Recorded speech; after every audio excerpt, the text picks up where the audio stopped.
I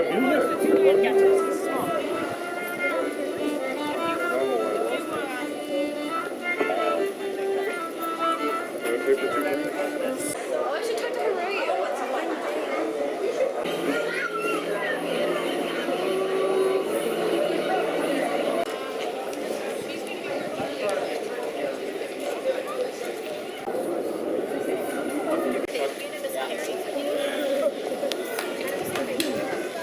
So my name is Lila. I work for Greenpeace. I'm one of the climate campaigners. I'm based in Washington, D.C. I'm going to be a tour guide for today. Did anyone show up for the open boats yesterday at all? So it's the first time you're seeing the ship. Okay. So it's going to be a little bit different. We're going to walk through, talk a little bit about Greenpeace, a little bit about our campaigns, and then you're going to have some time to check out our exhibit. So the exhibit is covering over 70 different artists working on social justice issues, ranging from climate justice to immigration reform to LGBTQ rights and beyond. So it's going to be a really lovely exhibit. We also have a youth exhibit, and we have the Fishy Food Fleet, which is on the left. This is a great example of art activism at its best, I think.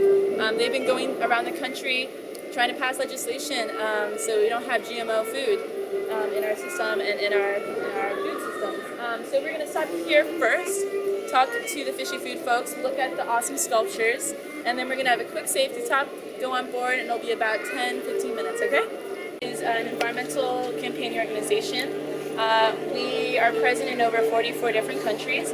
So we run different environmental campaigns from forestry issues to ocean issues to energy like coal, oil, gas, nuclear, to toxics and toxic waste and the way we transport toxic chemicals, and everything in between.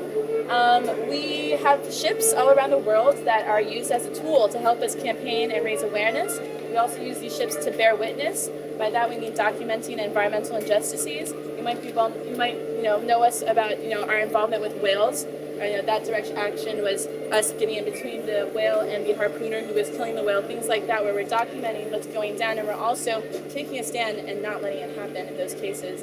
And actually, one of our other ships, the Arctic Sunrise, has actually been seized by the Russian government for a peaceful protest against oil.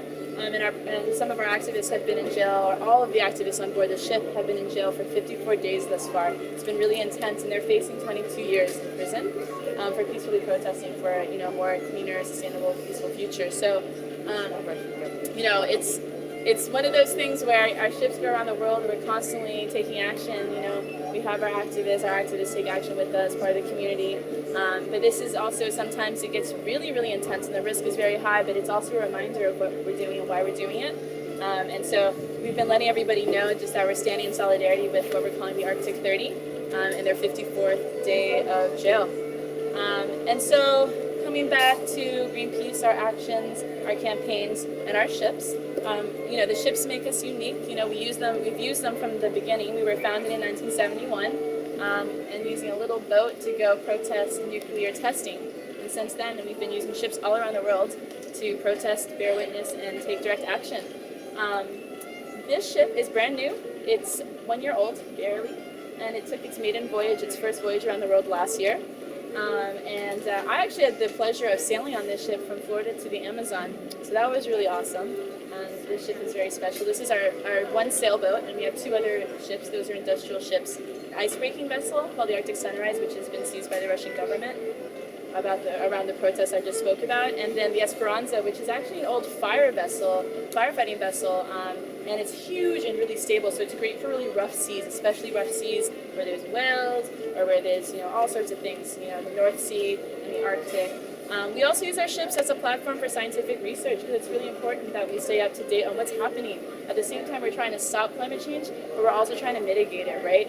So preventing some of the damage that is yet to occur and knowing what's happening right now, like polar ice cap melting and things like that. So the ships have been interesting. We've converted them literally into floating laboratories to conduct research, from the Gulf of Mexico oil spill to polar ice cap melting in the North Pole, and to even Fukushima. After that happened, we sent the old Rainbow Warrior, which was the Rainbow Warrior 2, you're on Rainbow Warrior 3, to go test the radioactivity of water off the coast of Japan.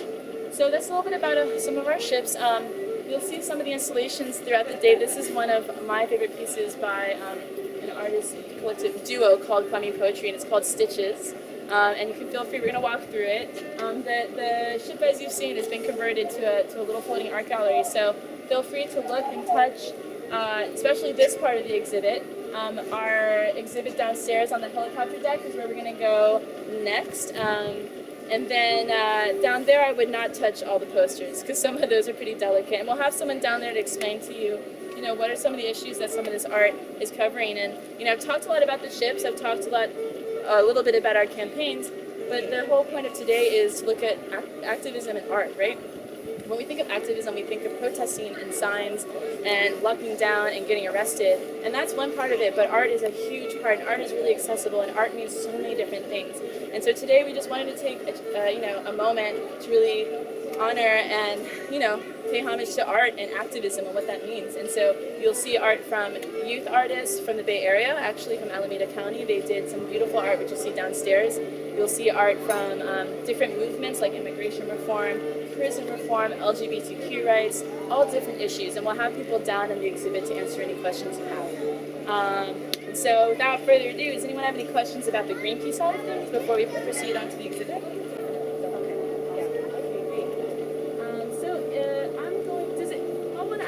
Do you want to spend more time in the exhibit, or do you want to check out the bridge and learn about the technical? Okay, we want to nerd out in the bridge. All right, let's go. So yeah, feel free to walk through.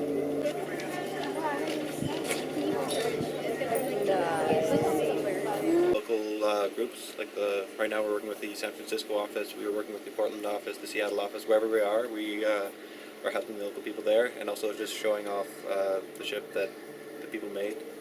And so that's where right now we're going to San Diego for about a month, do some maintenance, then we're going to Mexico, then we're heading down to Panama, and then off back to Europe, and that'll lead our first circumnavigation. Yeah. Diesel electric drives? Yeah, we try to sail 80 to 90% of the time, and that's so then we're only having one generator on, that's to power our hydraulics and electronics. But yeah, of course we have a main engine, but we use it as little as possible, usually just make sure it still works. Yeah, because we can't have any green solar or energy or wind because it's just not possible with how much our energy requirements. We are looking into solar sails, but the technology is not quite there yet. But when it is, we'll be one of the first ones to jump on it. But yeah, so sailing majority of the time, I'd say. Yeah, it's really incredible. People from all over the world, different walks of life, all come together to sail for a great cause. I'm one of the two Canadians, so we were the majority, kind of like the mafia, so that was nice. Yeah. Do you have a special training program for people who well, it depends. Like the deckhands don't have any experience actually. We'll teach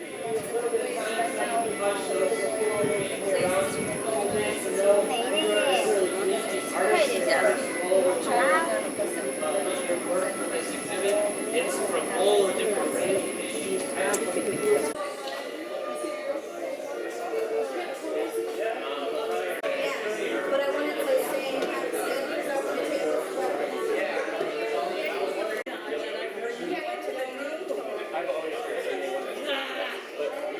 We're already down the block, so we can ran off. So